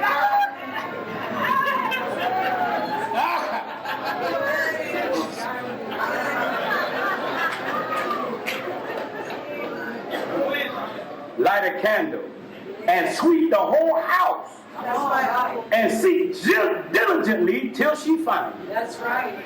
And when she have found it, she calleth her friends and neighbors together, saying, rejoice. That's right. You call your sister, girl, I found my God. Huh? I mean, that's the joy we're supposed to have. Yes, absolutely. Yes. When something is lost and it's found, it gives you a great Yes. feeling. Some of us, we just like Iblis, our countenance drops. And then Allah see you and say, why have your countenance failed you? Let's go on to the last one. I'm sorry if I'm taking so long, y'all, but I'm just so full. This one is deep. All of them are deep, but this is a little deeper because it's talking about us in America. A certain man had 2 sons, and the younger of them said to his father, Father, give me the portion of good that falleth to me. And he divided unto them his living. Not only does this mean money, it also means wisdom. So here the father, he divides and gives this young one what he asked for and wisdom. Then it says, and not many days after, the younger son, see, when the Honorable Elijah Muhammad, Master Muhammad brought us Islam, we were the youngest group in a bigger nation of Islam. Because Islam had already been here 1,400 years. We were the so-called new kids on the block. Right? Oh, man. See? And not too many days after Master Farad Muhammad was here, or the Honorable Elijah Muhammad was here, we took what he gave us and went back in the world. Didn't we? Yes, sir. Okay? And not many days after, the younger son gathered all together and took his journey into a far country. And there wasted his sustenance with riotous living. Now, if the Honorable Elijah Muhammad, and he was the father of the Nation of Islam in America. If what he gave us, and he built the nation, and you took what he gave us and went to something better, why haven't you produced better? Or did many of us who was in the nation took what the Honorable Elijah Muhammad gave us and went back in the world and became riotous with it? We lost it. We lost our sense of respect. We lost our sense of doing for self. Many of the brothers started disrespecting the MGT. Because they wanted other women. It wasn't time for none of that. Hell, you couldn't handle the one you had. The Arabs started preying on black women. You thought they loved you, but they wanted a green card.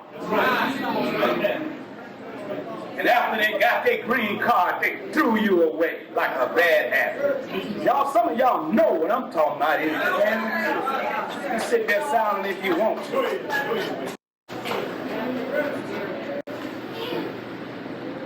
Check this out, though.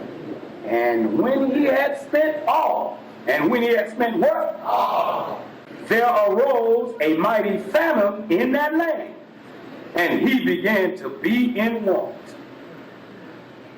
Is a famine rising up in America? Yes, sir. Yeah. They're coming at us again through the Patriot Act now. The black man, look at us. We 50 years from Jim Crow. We 50 years from the Brown versus the Board of Education.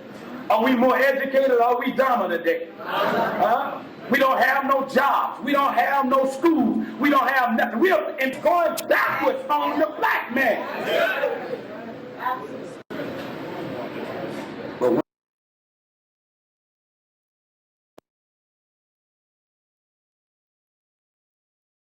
we building? Yes, sir. Oh, we have schools. And when you walk in our schools, the girls went at one time. The boys went at another time. They were brilliant in science, mathematics, English. Whatever they touched, our children was brilliant.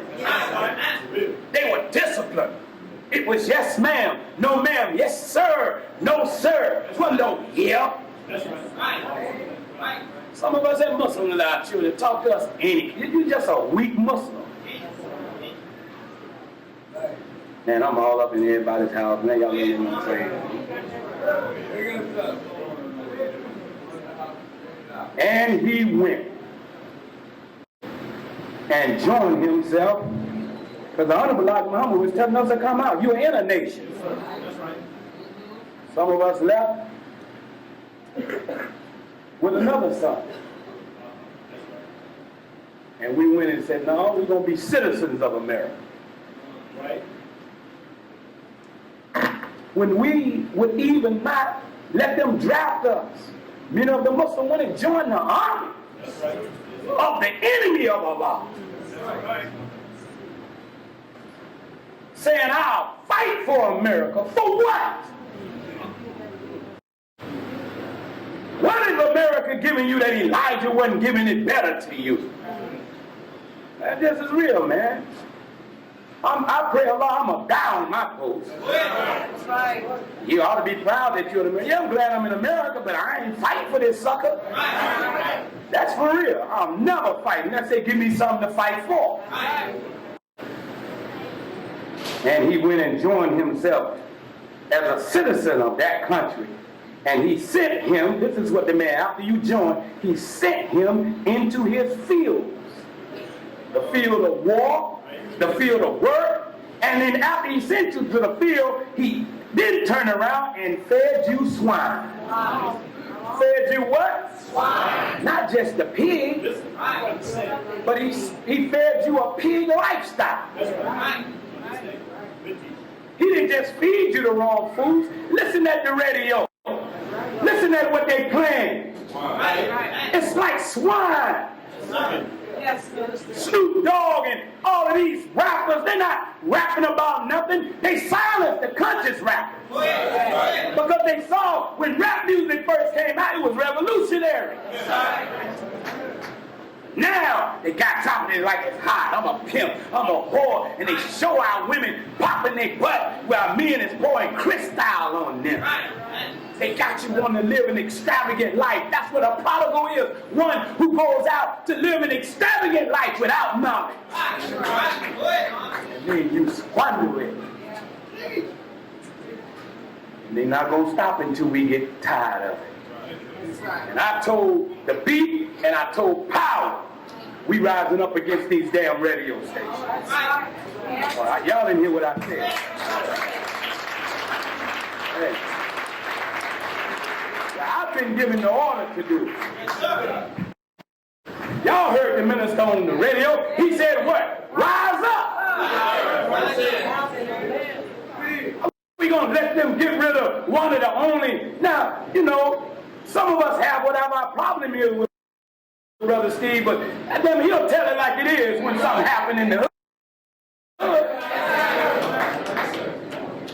Big boy ain't saying it. Every now and then he'll let me out to, you know, send some interference his way, and he can't stop me. But nobody did it like Steve or like KJLH. But the front page, hell, they come on so early, we sleep. Front page should be at prime time. We going there. We don't want to hear that in the morning. We want to hear it at the prime moment of the day. So all can hear. Are y'all hearing me? If we don't do it, then the minister say, Stephen, what they know about you, you standing up against the prevailing of filth that you hear in the music. Then you'll say, this is what a love song sounds like. How the hell a yin yang twin can sing a love song?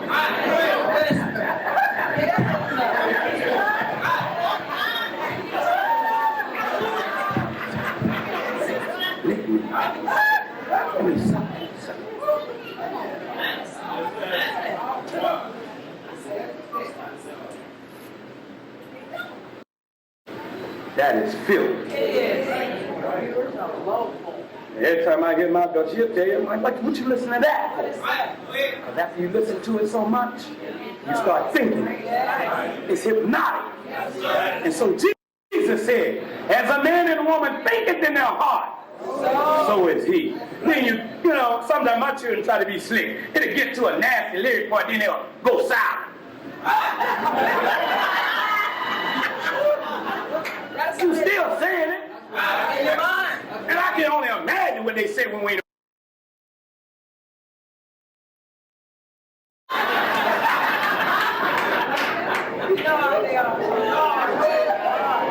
I said, boy, I'm in trouble. Look, all of us in trouble, man. Don't nobody escape this. And don't none of you say, not my baby, you are a liar. I teach them at home, yeah, but then they come to the mosque. And they hanging out across the street, and you see the little sister. Sometimes, y'all, we should take their little thing they be listening to. Let me hear what you listening to. And if you put it on your head, be like,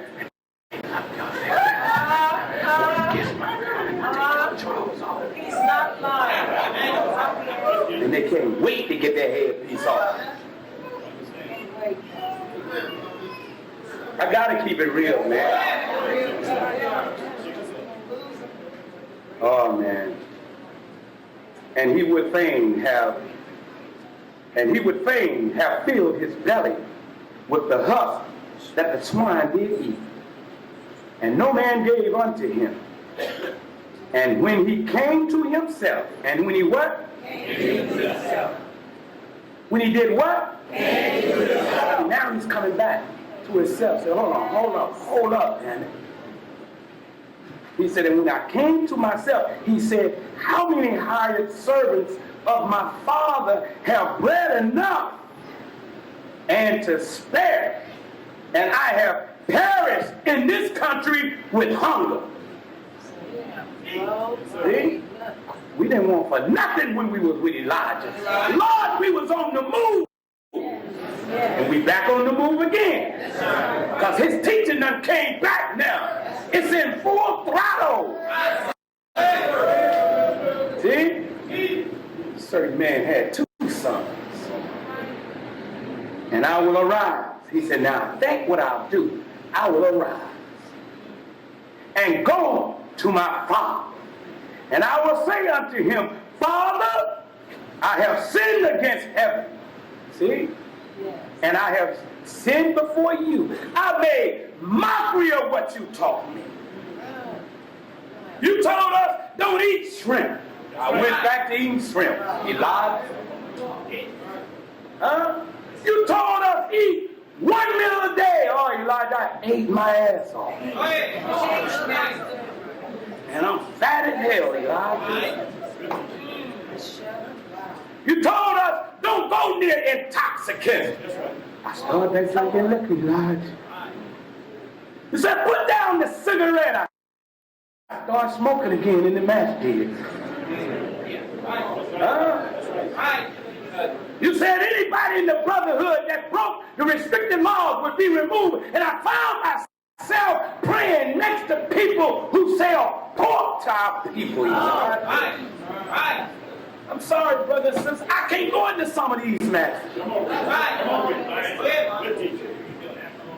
Because some of them cats in there, man, I'm not going to take no Muslim selling us pork no more and selling cigarettes. We going to go snatch them bastards by the collar. You might not like it. It's time to go back to Elijah's way. We done tried that other thing. We done tried that damn mystery God. And we done found out that he don't even exist. And no, now here, listen at it. Here now, because see, when they start coming back or we start coming together, don't you hold nothing against. But when they come back, I can't wait. Every time I see a former follower of the Unbelievable Muhammad, I love to hug them and I don't let them go. I just hold them.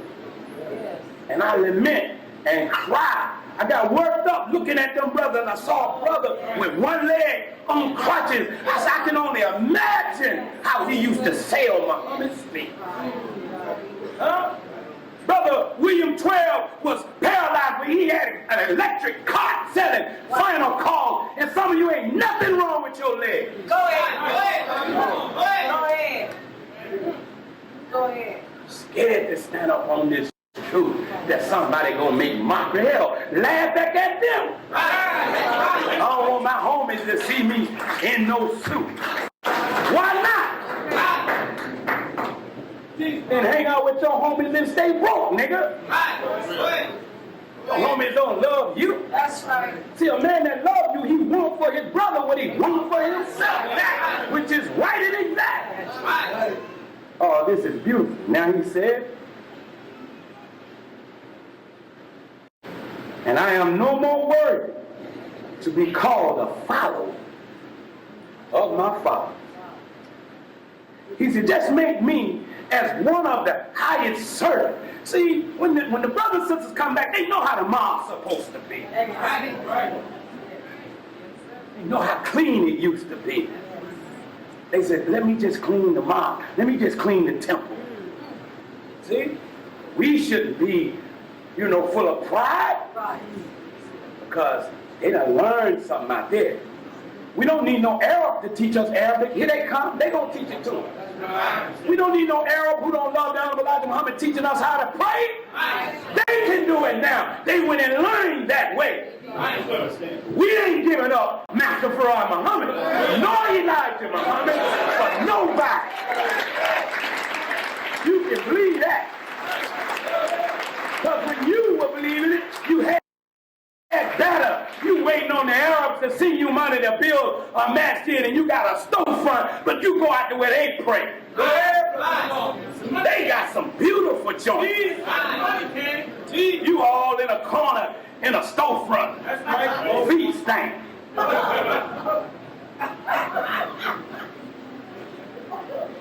It ain't even no integration. All of those used to follow the Honorable Elijah Muhammad. Y'all got your own masjid. The Arabs got theirs. So you left this for what? You already know you're not liked by them. That's why you don't go to their mosque. And the ones of you who do go, you want to act like them. You just a modernized Negro Arab.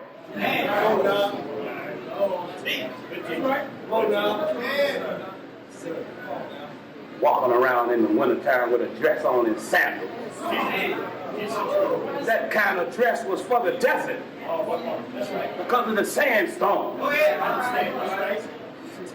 You done got lost. It done made you a slave to dress. Wrap your head in the julabi if you ain't miss me with all that. Y'all all right? Oh, man. And he arose and came to his father. But when he was yet a great way off, his father saw him coming and had compassion. And when we see them coming, we're going to have compassion. And they should have it too. Because it's something that they got that we need. They've learned the prophet's way. No, but we're not following Arabs, though. We only want to follow Prophet Muhammad. Right. See? And his teaching. We ain't got to dress like the prophet. Right. We ain't got to walk like the prophet. We didn't even have to ride on what the prophet used to ride on a camel. Can you imagine all niggas in L.A. on a camel going to work? Talking about I'm being like the prophet? Hey, niggas will shoot you in South Central. Don't get you a modern means of transportation. Now, but listen to what the father did. He had compassion and ran and fell and kissed him on the neck. And the son said unto him, Father, I have sinned against heaven, and in thy sight I am no more worthy to be called thy son. But the father said to his servant, Bring forth the best robe and put it on him, and put a ring on his hand and shoes on his feet, and bring hither a fatted calf and kill it, and let us eat and be merry that him who was lost has come home. But there was a certain son who got upset. why you treating that nigga like that? Man, they walked away from you, Father. Come on now. You gonna break out a fatty calf for him? You gonna get them money? You gonna do that for them? Come on. Now, I ain't walk away from the nation. See, that's a sickness. Right. Right. The father turned around and said to the son, all I have was yours. No, you never left. Yeah, but you lived a sheltered Islamic life. Come on, man. But your brother and your sisters who walked away, they can come back and bear witness that that crap out there is hell. That's right. And what I had with Elijah was real. They can bear witness now.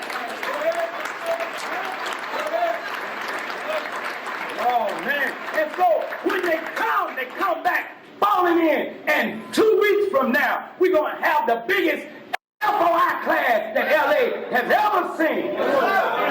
And I met with some of the imams, and I met with some of the former followers at the funeral, and we was teaming up. Yes, sir. Right. I mean, that's the kind of brother a lot of made me. I'm kind of figuring myself out. I mean, really, I'm a bridge builder. I don't tear stuff down. I try to get people together. So we got in the huddle, brother man. What do you think, sir? If we all get back together, sir, in an FOI class that you teach it. I ain't say I'm going to teach it. Go ahead, Jensen. And then we get all the soldiers. We teaming up, yeah, let's do that. See? Because I'm going to tell you, the former followers, even in Islam, they had their best moments in the nation. And when they start talking about it, you can see light coming to them. And we, the new ones, we need to get the stories of yore, the stories of yesterday. The MGT, you need to hear from the sisters, man, on how beautiful they used to be. They used to turn LA out. You always knew a sister in the nation. Some of you don't know what you are. I can tell on Sunday what you are, but after that, you know what the hell you are. Go ahead. Brother, same way. You wear t-shirts, sweatsuits. See, that's a dude hiding. That's Jonah. Everywhere we go, we're supposed to be suited and booted unless we out having a little outing. You don't supposed to be out on the court playing basketball. You know, don't do that, dummy. But when we got together, and they called me yesterday, and they said, are you for real? So we going on the radio. We're going on KJLH. We're going on the beat, Hot 92, and we're going to call all the former followers, not back together we make mockery, or to say, y'all better, ain't none of us nothing in this condition. We're going to come back and revisit the teachings of the Honorable Elijah Muhammad and examine it now. Because see, the proof is in the pudding. Since you've been away from it, what have you built? Oh, we just built a school. Yeah, but how damn long that hole was over there? If you went to something better, it should have came up quickly. Yes, sir. But when I go down near USC, them areas got a beautiful masjid. Culver City, oh, they got a beautiful. And when I see the former followers, you off in a storefront. When with Elijah, you had more property than you could amass. And a brotherhood that nobody messed with our sisters. So we're going to come back because we all now said, and the imams, 2 of them now, we got to meet with 7 more. And said, now, if we come back together, we're going to take the streets back again. We are a prodigal people. And to a prodigal people came an Arabic Quran full of wisdom. But it takes a man to interpret it to us. See? Because the Imam Wardeen and the minister have already come back together. Why it's taking us so long? Get the tape. Get the tape. When the minister was teaching the Imam and said, "You the leader." The minister said, "No, brother, we're supposed to do this together." Remember what Elijah said about both of us. He said, "I want both of you to clean up America."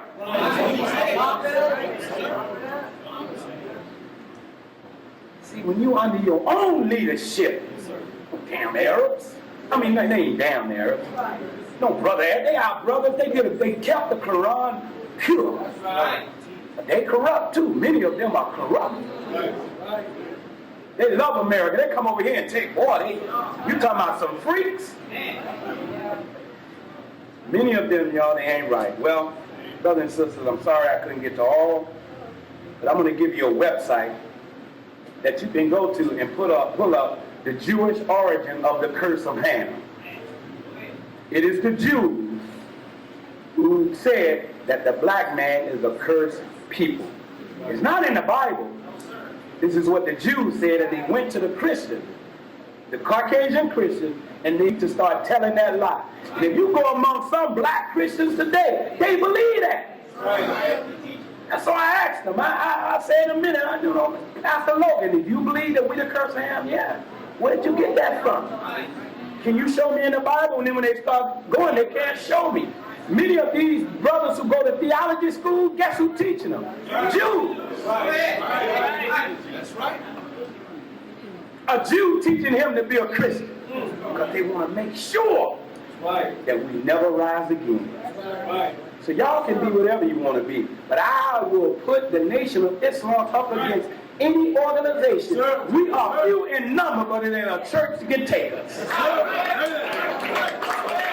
No, I'm not saying fighting. I'm talking about our sphere of influence. One guy on Crenshaw said he got 18,000 followers. You can't even tell them. Where they at? What if I had that many in the mosque?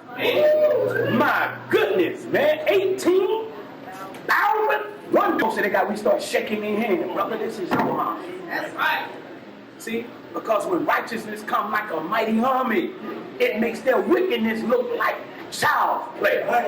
Because Islam brings out the militant propensity in the black, the brown, and the red man.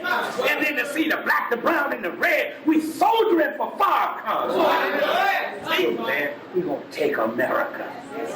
You'll see FBI agents. We gonna take America, and ain't nothing you can do about it because we got a God backing us. His name is Master Farad Muhammad, and he's on a plane called the Mothership. You call it UFO. It's an identified object with us. All y'all gonna see him. It's in the book of Ezekiel. When Ezekiel saw a city coming out of the sky, and he saw eyes all around it, and he saw 4 creatures on it.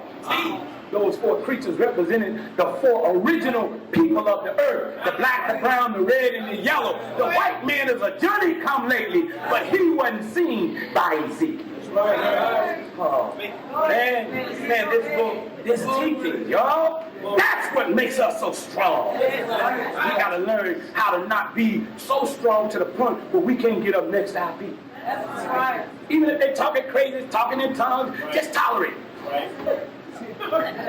And just stay yourself. Tolerate it. Stay yourself. Because they see our way. Brothers and sisters, this way. You start saying this. Brothers and sisters, this way. That's right. Brother Tommy will tell you at one of the meetings, we start asking the brothers and sisters to sit closer, and some niggas rejected it. That's right. Y'all trying to make us into the answer. Damn, they up on it. They on us. They on us. But after a while, Brother Tommy, raise your hand. Naturally in the meeting, people start sitting closer together. Then the Muslims, we standing around all in the church. Pastor Logan, his men now, they won't stand. This is our church. We'll stand like a man then.